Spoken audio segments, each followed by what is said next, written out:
Wherever you go, whatever you do, throw a little at it. Omax, Vest and Briefs.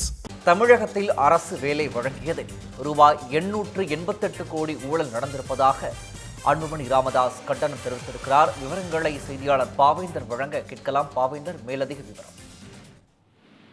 வணக்கம் பிரகாஷ். தமிழ்நாட்டையே ஒழுக்கக்கூடிய வகையிலான இந்த வேலை வாய்ப்புல ஊழல் குறித்து சமீபத்துல ஆங்கில நாளிதழ் ஒன்று வெளியிட்டிருந்தது. அதில் தமிழ்நாட்டின் அரசின் நகராட்சி நிர்வாகம் மற்றும் குடிநீர் வழங்கல் துறையில 2538 அதிகாரிகள் மற்றும் பொறியாளர்களை நியமிப்பதற்கான ஆள் தேர்வில் பெரும் அளவிலான முறைகேடுகள் நடந்திருப்பதாகவும் ஒவ்வொரு பணிக்கும் 35 லட்சம் வரை கையூட்டல் அதாவது லஞ்சமாக பெற்றிருப்பதாகவும் ஆதாரங்கள் சிக்கியுள்ளது. அமலாக்கத்துறை இதனை ஆதாரங்களோடு பதிவு செய்து உள்ளது.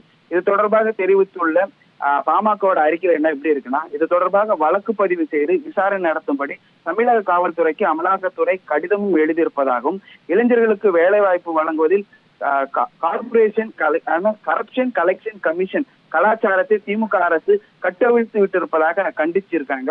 குறிப்பாக பாத்தீங்கன்னா, இந்த நாட்டின் அதாவது நகராட்சி நிர்வாகத்தின் சார்பில் அண்ணா பல்கலைக்கழகத்தில் நடத்தப்பட்ட அந்த ஆள் தேர்வுல பாத்தீங்கன்னா 2538 அதிகாரிகள் பொறியியல் தேர்ந்தெடுப்பதற்கான மற்றும் ஒவ்வொரு பணிக்கும் 25 லட்சம் முதல் 30 லட்சம் வரை லஞ்சமாக வசூலிக்கப்பட்டிருப்பதாகவும் தெரிய வருகிறது.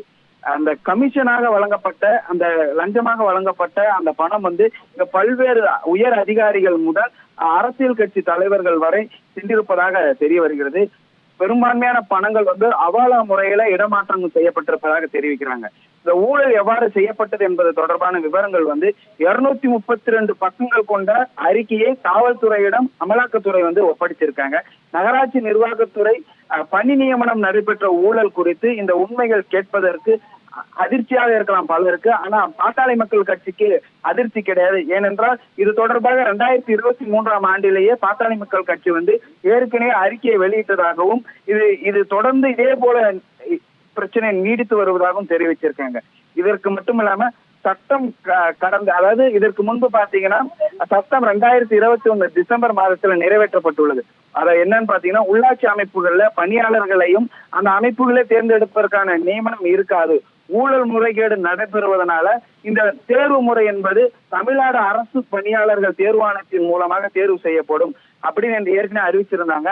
ஆனா அதன் வழியில இப்போ ஏற்படுத்தாம இதே பிரச்சனை தொடர்ந்து நடைபெற்று வருவதாகவும் பிப்ரவரி 8ஆம் தேதி வெளியிட்ட அறிக்கையில், அதாவது பாமக கட்சி ஒரு அறிக்கை வெளியிட்டு இருந்தாங்க. அதுல பாத்தீங்கன்னா, தமிழ்நாட்டில் 2வது தொகுதி பணிகளுக்கான நேர்காணல் ரத்து செய்யப்பட்டு விட்டது. ஆனால் அதை விட கீழான பணிகளுக்கான அண்ணா பல்கலைக்கழகத்தின் மூலம் நேர்காணல் நடத்தி தகுதியானவர்களை நகராட்சி நிர்வாகத்துறை தேர்ந்தெடுத்திருக்கிறது என்னும் போது முறைகேடு செய்வதற்காகத்தான் நேர்காணல் நடந்திருப்பதாக அப்போது அன்புமணி ராமதாஸ் அவர்கள் குற்றம் தெரிவிச்சிருந்தாங்க. அதன் தொடர்ச்சியாக தற்போது 888 கோடி ரூபாய் என்பது ஊழல் நடந்திருப்பதாகவும் ஒவ்வொரு பணிக்காகவும் 25 லட்சம் முதல் 35 லட்சம் வரை ஊழலாக பெற்றிருப்பதாகவும் தகவல்கள் வெளியாகிருக்கு. ஏனென்றால் இந்த ஊழலாக லஞ்சம் கொடுத்து ஒருவர் வேலைக்கு சேர்கிறார் என்றால் தகுதியின் அடிப்படையில் இருக்குமா, அவர் சரியான முறையில அரசுக்கு வேலை செய்யக்கூடிய நபராக இருப்பாரா என்கின்ற பல்வேறு சந்தேகங்கள் எழுப்பி இருக்கிறது. அது மட்டும் இல்லாம மணல் கொள்ளை, ஊழல் கொள்ளை, மது விற்பனை ஊழல், மின்சார கொள்முதல் ஊழல், கட்டுமான அனுமதி ஊழல், பேருந்து கொள்முதல் ஊழல் என எங்கும் எதிலும் ஊழல் தான் நிரம்புகின்றன என்கின்ற இவை அனைத்தையும் விட அரசு வேலை வாய்ப்பிலும் லஞ்சம் வாங்குவதன் மூலம் திறமையுள்ள ஏழை இளைஞர்கள் அரசு வேலை கிடைப்பதில் திமுக அரசு தடுக்கிறது என்கின்ற மிகப்பெரிய கண்டனத்தையும் பதிவு செஞ்சிருக்காரு.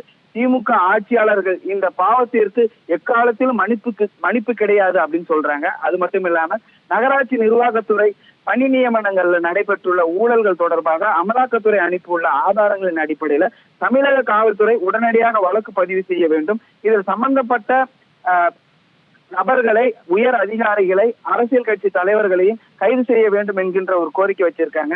இந்த வழக்கை தமிழக காவல்துறை விசாரித்தால் நியாயம் கிடைக்காது என்பதனால முதல் தகவல் அறிக்கை பதிவு செய்த பின்னர் தமிழகத்தை அதிர வைக்கும் இந்த பணி நியமன ஊழல் சிபிஐக்கு விசாரணைக்கு மாற்ற வேண்டும் என்கின்ற ஒரு கோரிக்கையும் வச்சிருக்காரு. எனவே தமிழகத்துல அனைத்து துறைகளிலும் ஊழல் நடைபெறுகிறது.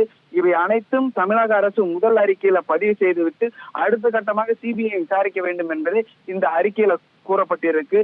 எனவே இதுல கூறப்பட்டிருக்க முக்கியமான கண்டனம் அறிக்கை பாத்தீங்கன்னா, தமிழக அரசு தொடர்ந்து ஊழல் ஆட்சி செய்வதாகவும் கலெக்ஷன் கமிஷன் போன்ற நடவடிக்கைகள் ஈடுபட்டு வருவதாகவும் மிகப்பெரிய கண்டனத்தை பதிவு செஞ்சிருக்காங்க. விவரங்களை வழங்கியமைக்கு நன்றி பாவேந்தர். Wherever you go, whatever you do, throw a little at it. Omax, Vest and Briefs.